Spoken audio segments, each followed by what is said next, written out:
Эрт цагийн эхэнд орчлон ертөнцид мөнх бөгөөд бурханлаг ердөө 3 хүч оршин байжээ.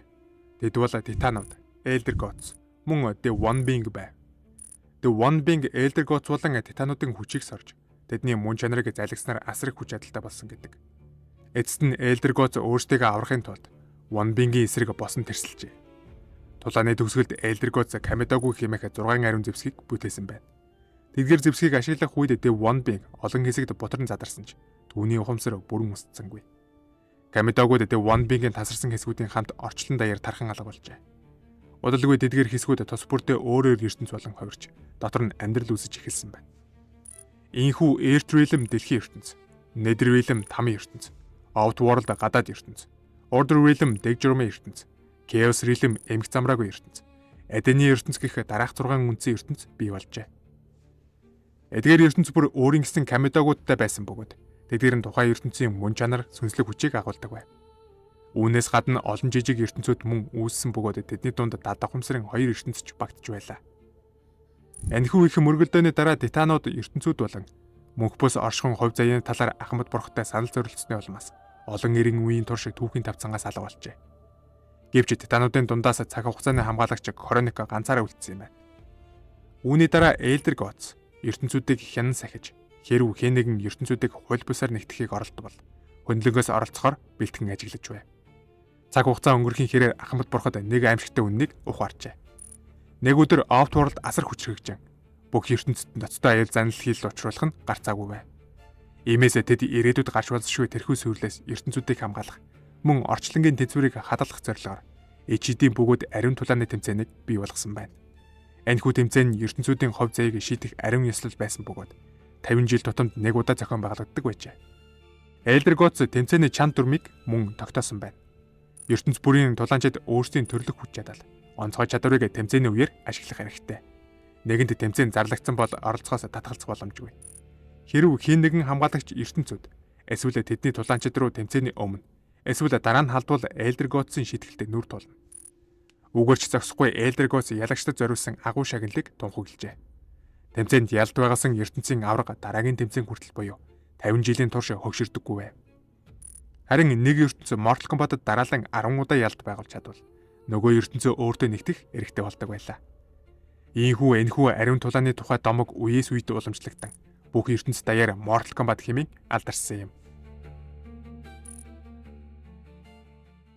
Одоо та бүгдэд Mortal Kombat-ийн ертөнцийн үйл явдлыг цаг хугацааны дараалалаар нь товчхон тайлбарлан хүүрнэ.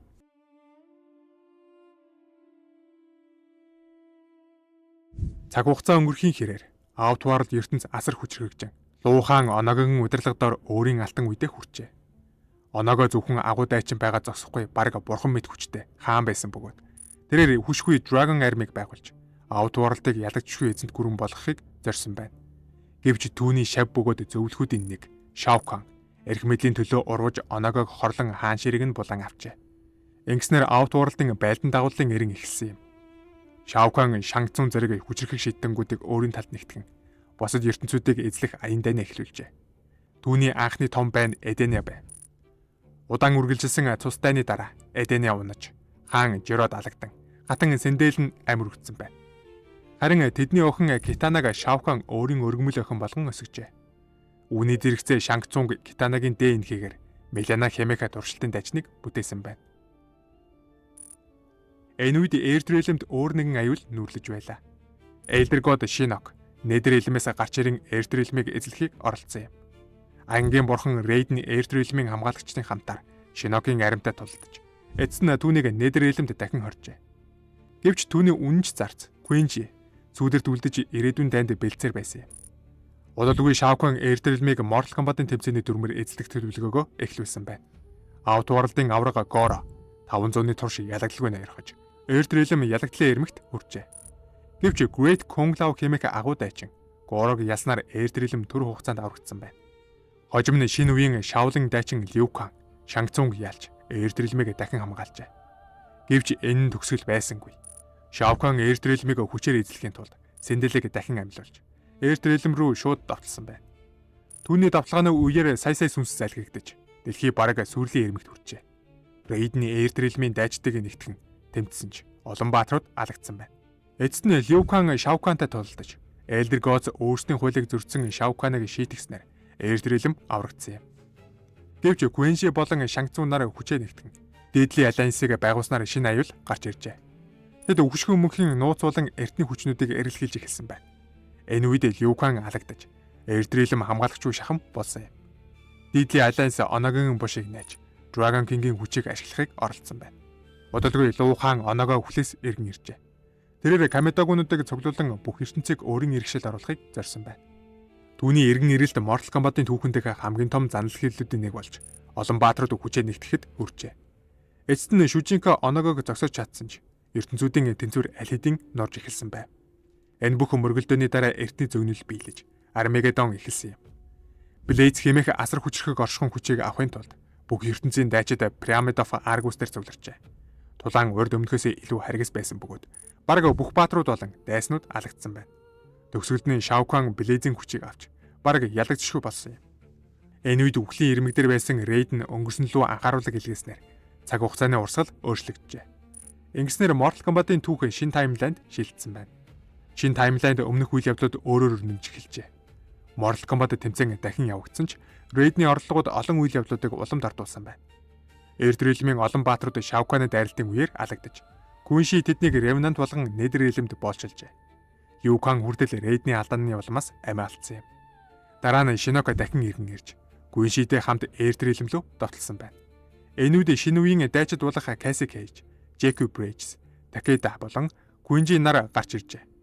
Cassie Cage эцэст нь Shinnok-ыг ялж, Elder Ilm-ийг дахин аварсан байна. Гэвч хамгийн том аюул хараахан эрэггүй байлаа.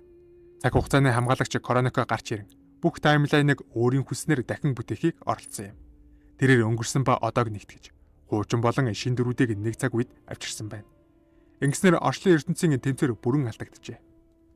Эцэст нь Liu Kang Raiden-ийн хүчийг өвлөж, Fire God Liu Kang болон хувирсан байна. Тэрээр Koroniko-г ялж, цаг хугацааны элсэн цагийг өөрийн мэдлэлд авчээ. Ингэснээр Liu Kang орчлон ертөнцийг шинээр бүтээх хэрэгтэй болсон юм. Үүний дараа Liu Kang The New Era хэмээх шинэ таймлайныг бүтээжээ. Энэ шинэ ертөнцид олон дөрүүдийн хувь зүй өөрчлөгдөж, хуучин дайснууд хүртэл өөр амьдралтай болсон байна. Гэвч удалгүй Titan Shang Tsung өөр таймлайнаас гарч ирэн мультиверсийн дан эхлүүлжээ.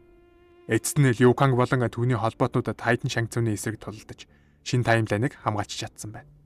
Гэвч Mortal Kombat-ын ертөнцид энх тайван хизээж удаан үргэлжилдэггүй юм. Товчондоо Mortal Kombat-ын түүх ийм. Мэдээж ерөнхийд нь товчхон дурдсан учраас орхигдуулсан зүйлс зөндөө юм. Дөрүүдийн түүх учир шалтгаанууд, Realm-ийн түүх гэх мэт зүйлсийг дараагийн бичлэгүүдээр үлдээе.